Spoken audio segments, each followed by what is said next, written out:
Oh hey, you made it. I can't believe you actually came.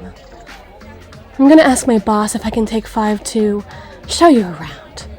Come to think of it, he might want to meet you in person considering he thinks your article is going to bring a bunch of press.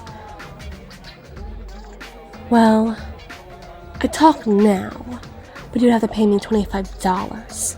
I'm on the clock for a reason, you know, and Mr. Simmons doesn't take rather kindly to sweet talking if there's not sugar involved, if you get what I'm saying. It should only be a moment.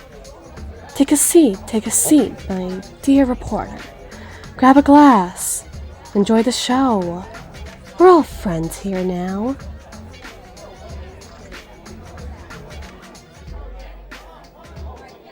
He gave me 15 minutes.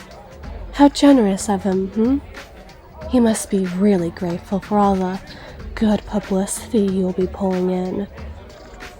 It's a clickbait article on a flash-in-the-pan news site that doesn't even frame him or the establishment very well. But Mr. Simmons lives by the golden rule of any publicity is good publicity. So, raise a glass to the jag-off, huh? Don't get me wrong, though. Thank you. Seriously, thank you for writing that article. I'm so glad I got to say what I did about the industry I work in. I wish I was able to say more, you know? Like, as you know, I'm an erratic dancer, right? I told you it was one of the only jobs I could get because of how my body throws people. The bottom half, that is.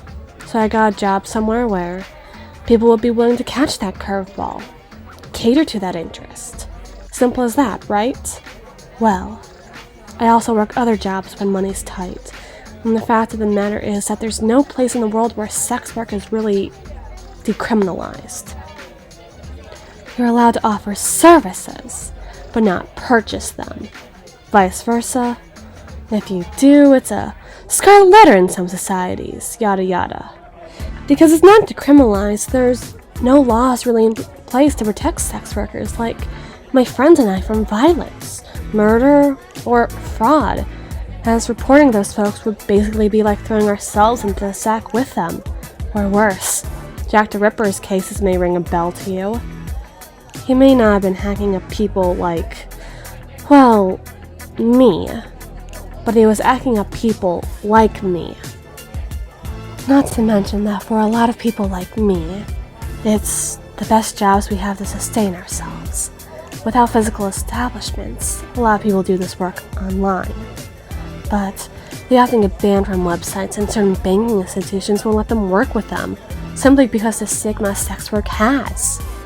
Sex work is work.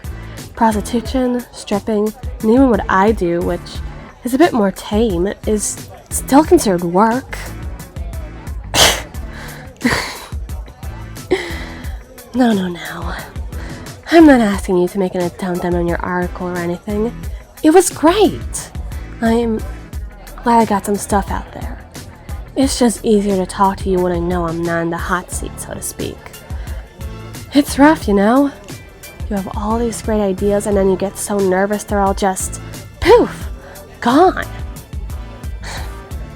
To be honest, I didn't even come up with half this stuff on my own.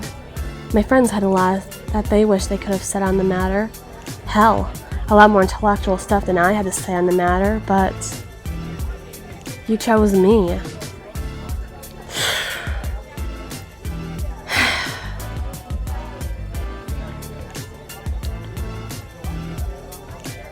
If only there was a way for us to, really get our voices out there. I know that the article you wrote is already published, got 300 views, and you're probably moving on to the next big thing, but if instead of a quick flash of lightning, we could create a distant roll of thunder, then maybe we could do something about it. At least earn minimum wage. A book. A book? A book! You could write a book! I know the girls, you know how to write, and quite well, might I add. That's a great idea! We could write a book together! And, might I add, I think I know who you should talk to first.